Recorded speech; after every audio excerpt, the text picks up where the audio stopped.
Welcome to Cinecynics. I'm Mark, I'm Craig. and if you're watching this, congratulations! You've just survived the apocalypse. Principal photography has just wrapped on Mad Max Fury Road starring Tom Hardy. I'm pretty excited about this. I was a big fan of the original and an even bigger fan of Mel Gibson. And after the disappointing Beyond Thunderdome, It's good in some respects. yeah, I was looking for, redemption treatment on this one. And even though Mel Gibson can't return, I think that there probably isn't anyone better besides Tom Hardy to fill Yeah. it. Well, Mel Gibson was pretty Banff. Hopefully he'll be able to at least get up to Mel Gibson's Banff. Banff meaning badass motherfucker. And with any luck, I'm still holding out hope that George Miller has still found some use for Mel Gibson in the new Mad Max movie, perhaps as the narrator or something else. A release date for the Anchorman sequel has just been announced, and it's slated to appear in theaters December 20th, 2013. I can't wait to see it. It's going to be really funny. Hopefully it'll live up to the first one, but, Yeah, I have high expectations.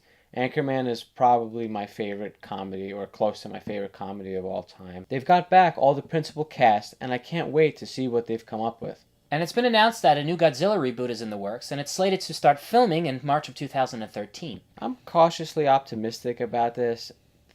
It's, they say that they want to take a more realistic approach on Godzilla. I don't exactly know what that means. If it's maybe, nuclear waste killing our planet, and that's how Godzilla came to be. So it's all about the tree huggers? Yeah, I don't know. But, and unless it turns out surprisingly good, I can't see how this isn't going to get lost in the slew of all these apocalyptic monster movies coming out. Yeah, and they just happened to release this starting filming date like right as Pacific Rim's trailer came out, and they looked how awesome it was, and they're like, yeah, maybe we should get going on this Godzilla reboot. Whatever. And finally, a Red Band trailer has just been released for This Is the End, an apocalyptic comedy starring Seth Rogen, James Franco, Jay Baruchel, Jonah Hill, Craig Robinson, and Danny McBride. It looks really funny. And they're all playing themselves, so they're not actually playing characters, which I kind of find makes it even more funny. Yeah. And it just looks like I haven't really seen anything like it, so it looks really funny. Yeah, and Pineapple Express was really funny, starring both Rogen and Franco, so I can't wait to see them together again in this one. With Christmas now upon us, the season of good tidings and perpetual cheer, I wanted to share with you on this holiday edition of Watch It, one of my all-time favorite Yuletide movies, It's a Wonderful Life, directed by Frank Capra. The film centers around the story of George Bailey, a highly respected small-town banker with big aspirations, but an even bigger heart, who spends his entire life sacrificing his personal dreams and ambitions to help others. One Christmas Eve, George finds himself in dire straits after a very large deposit of money goes missing, threatening the stability of the Bailey Bank and Loan Association, which the entirety of his hometown of Bedford Falls, New York, relies on for its very livelihood. Realizing that his life insurance would cover the deficit, and now thinking himself worth more dead than alive, George resolves to kill himself in order to save his family and the town the embarrassment of bankruptcy. But before he can go and do anything foolish, he's met by his guardian angel Clarence, who shows him just how important he is to those around him, and how his life spent in the service of helping others has not been in vain. There are few films that truly encapsulate the spirit of Christmas better than It's a Wonderful Life. The total selflessness and unending hope of George Bailey, immortalized on screen by the incomparable Jimmy Stewart, epitomizes what the holiday of peace on earth and goodwill toward men is really all about. Despite the continual setbacks and misfortunes he endures at the expense of always placing the needs of others above his own, George never once relents, and gives to us an example of how we should always love and look out for one another. George Bailey is the man we all wish we could be, reminding us that a life of service is never a waste, because no man is a failure who has friends. A Christmas Story, directed by Bob Clark, tells the story of Ralphie, a boy determined to get the one and only thing he wants for Christmas, a Red Ryder BB gun. Will he get what he wants, or will he just shoot his eye out? I love the banter between Ralphie's parents, played by the late, great Darren McGavin and Melinda Dillon. Their conversations together just bring a certain amount of heart and comedy. Their relationship just feels very real. The scenes in and around the school are some of my favorite moments because we've all had those certain school hijinks and, funny moments with our friends. And especially when his friend gets triple dog dared to put his tongue on an icy cold pole and it gets stuck. And I really love the older Ralphie narrator who just takes everything that's internalized by the character and just makes it so much funnier, and you can relate to the character a lot more. I can't say how much I love this movie, and I know they repeat it over and over on television on Christmas Day, but I swear to you, give one of the showings a watch and you will not be disappointed by it. Zero Dark 30, directed by Catherine Bigelow, stars Jessica Chastain, Jason Clarke, Kyle Chandler, and many other great acting talents, who are all part of an elite intelligence group determined to track, find, and kill Osama bin Laden, chronicled over 10 years. Zero Dark 30 is definitely one of the best films I've seen all year, and between this and The Hurt Locker, I think that Catherine Bigelow has really come into her own as a director. Yeah, she did a brilliant job with just the great cinematography and, I don't know, just the great direction.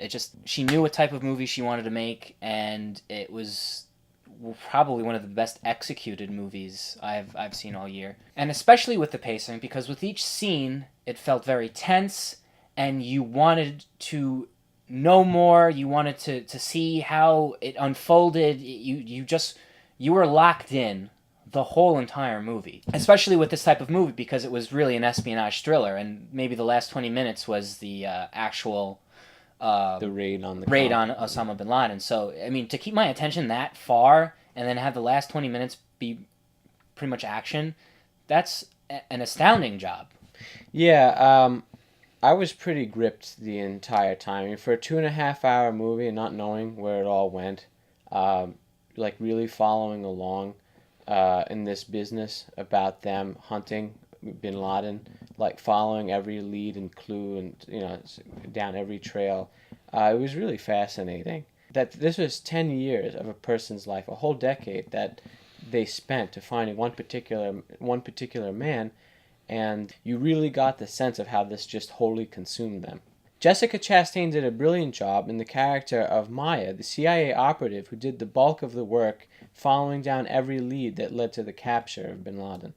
Oh yeah, not only physically you can just tell, she just looked emaciated, she wasn't eating at all, but emotionally you can just see the toll that all of this was taking on her. And you could just see the powerful transition as this whole thing becomes personal for her when her friends and colleagues actually end up getting killed in this manhunt. She starts off in the beginning kind of unsure and out of her depth, and she transforms into this powerful, commanding figure who's wholly consumed and driven to this one goal in life, to capture this, Well, capture and kill. Yeah, to capture and kill the world's most famous terrorist. She didn't want to see him just in handcuffs. She wanted to see a bullet in that guy's head.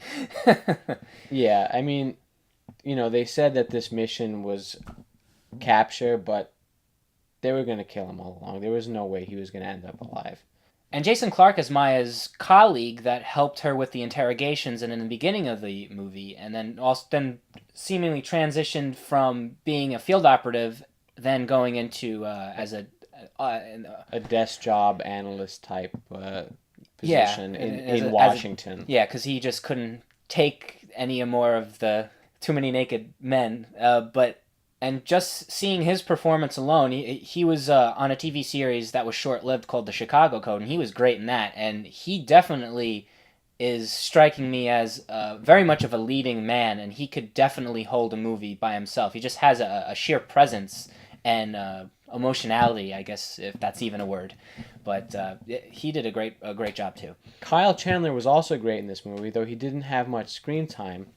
He played the role of the CIA station chief in Pakistan. He should really be in more movies. I really liked him in Super 8. He was probably one of my favorite parts of that movie. I see him as almost this roguish Harrison Ford type, and we don't see many of those kind of leading men in Hollywood. And I think with the right roles, he could be groomed for that. If he were 10 years younger, he could easily fill the role of Nathan Drake in the still in development Uncharted movie. One of the things that I really appreciated about this movie was the starkness and sense of reality it gave to this whole tale. It was an almost but not quite documentarian style that really made you feel like you were right there as all these events unfolded. And in fact, there was a grittiness and sense of realism that reminded me in some ways of David Mamet's Spartan.